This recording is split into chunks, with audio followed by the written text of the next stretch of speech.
Ada satu kondisi yang mungkin ini dialami oleh para slowpreneur dan juga para orang-orang yang jual produk digital. Kita sudah menghabiskan banyak waktu untuk membuat produk, materinya udah oke, desainnya udah mantap, bonusnya juga banyak. Tapi setelah produknya itu kita luncurkan, respon market kok nggak sesuai ya dengan apa yang kita harapkan. Dan setelah beberapa waktu, kita mulai meragukan nih produk kita sendiri. Kita berpikir mungkin produknya itu jelek, harganya itu terlalu mahal, atau kita harus mengganti nih atau juga membuat produk baru yang lebih menarik. Padahal teman-teman, produk digital yang belum laku itu nggak selalu karena produk itu jelek. Bisa jadi produk itu bagus, tetapi market itu belum memahami kenapa mereka tuh membutuhkannya. Bisa jadi masalah yang diselesaikan itu belum terasa penting. Bisa juga mungkin penawarannya itu belum memberikan alasan yang cukup kuat untuk mereka tuh membeli. Di video kali ini, aku ingin ngebahas beberapa alasan kenapa produk digital yang sebenarnya bagus, tapi kok sulit banget itu terjualnya.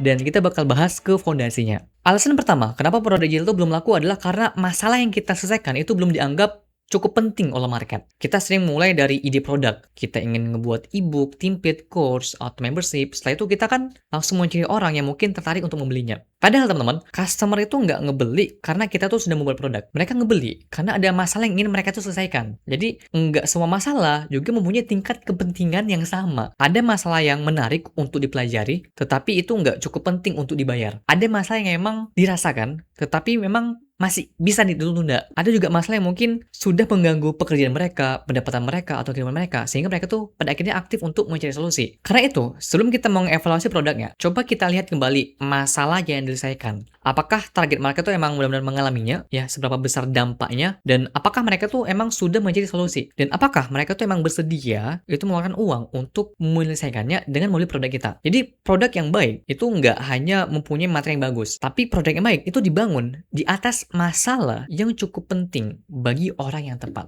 Nah, jadi ini jadi pembelajaran sebenarnya. Ketika teman-teman tuh membuat produk digital, itu jangan berdasarkan ide, tapi berdasarkan masalah. Karena percuma, idenya itu keren, tapi kita nggak tahu nih, apakah emang ini benar-benar menyelesaikan masalah, atau memang ini ide yang kayaknya itu bakal terjual gitu. Dan yes, jangan berdasarkan asumsi-asumsi seperti itu teman-teman. Back to basic, ketika teman-teman jual produk digital, harus based on masalah yang ada di market. Karena kalau itu emang hanya ide dan asumsi kita, wah, bakal kayak ini kejadian nanti. Alasan keduanya teman-teman adalah market itu belum memahami value produk kita. Banyak banget founder dan juga para digital marketer itu menjelaskan produk melalui isinya. Ada 20 video, 10 framework, 5 template, akses seumur hidup dan berbagai macam bonus lainnya. Informasi tersebut itu memang penting, tetapi itu belum menjawab sebenarnya pertanyaan utama customer. Nah, jadi kan kalau teman-teman coba lihat video-video aku sebelumnya, bahwa penting banget adalah ini, transformation value ya. Jadi gini, setelah nantinya si customer itu menggunakan produk kita, kira-kira apa nih yang berubah untuk mereka? Customer itu nggak ngebeli jumlah modul kita, tapi mereka tuh sebenarnya ngebeli hasil apa sih yang sebenarnya bakal mereka capai dengan produk kita. Makanya penting banget untuk kita tuh coba ngelihat lagi cara kita memilihkan produk tuh seperti apa. Apakah memang value-nya itu sudah tersampaikan atau belum gitu. Yang perlu kita evaluasi adalah apakah market itu sudah tahu sebenarnya produk ini dibuat untuk siapa, untuk menyelesaikan masalah apa, dan apakah ada alasan yang lebih kuat dan lebih jelas agar orang itu memilih produk kita dibanding oleh produk-produk digital lainnya. Alasan ketiga teman-teman, kita sudah mempunyai produk, tetapi kita tuh belum mempunyai offering yang cukup meyakinkan. Produk dan offer itu merupakan dua hal yang berbeda. Produk merupakan apa yang kita buat, sedangkan offer adalah bagaimana kita menyusun produk tersebut agar customer tuh memahami value dan merasa cukup yakin untuk ngebeli. Offer yang bagus itu menjawab customer tuh untuk menjawab beberapa hal. Satu, apa hal yang akan mereka dapatkan,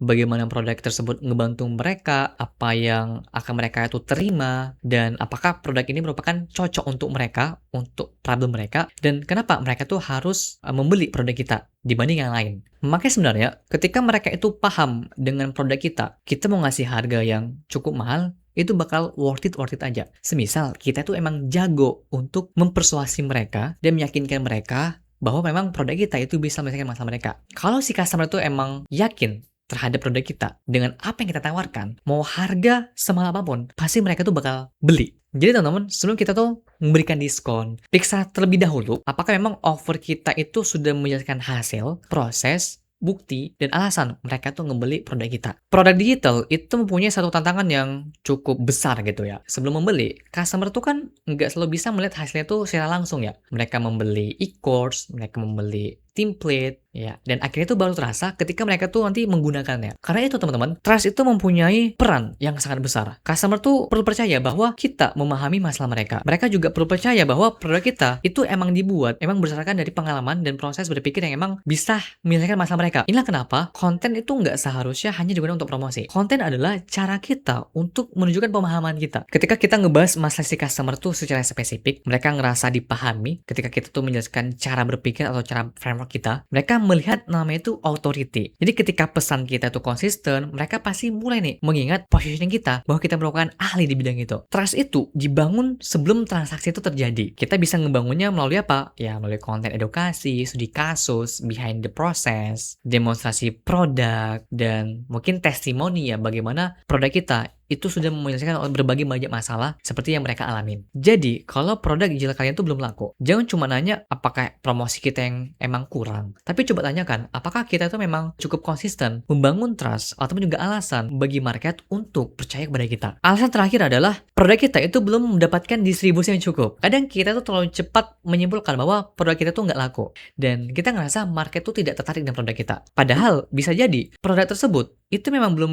cukup menjangkau oleh banyak orang yang tepat. Karena market tuh membutuhkan repetisi, teman-teman. Makanya kita tuh hanya membutuhkan sistem distribusi. Dan yang paling cepet itu memang kita lewat ads ya, pakai Meta Ads. Karena distribusi itu sangat luas, itu sesuai dengan budget kita. Jadi mungkin buat teman-teman yang emang launching produk, itu wajib sih untuk memakai ads dari si Meta. Intinya adalah kita jangan menyalahkan produk kita. Apakah produk kita tuh emang tidak bagus atau nggak sesuai dengan kebutuhan market. Tapi coba kita evaluasi kembali, apakah kita itu sudah mendistribusikannya si produk ini dengan secara masif. Intinya adalah semisal produk kalian tuh belum laku. Bisa jadi mungkin masalah yang diselesaikan tuh emang belum cukup penting, market tuh belum memahami value-nya, offer kita juga belum cukup meyakinkan, trust juga belum terbangun, atau memang produknya tuh belum mendapatkan distribusi yang cukup. Jadi, sebelum mengganti produk, coba audit 5 hal ini. Pertama, apakah memang produk ini menyelesaikan masalah? Kedua, apakah memang market langsung memahami ini sebenarnya produk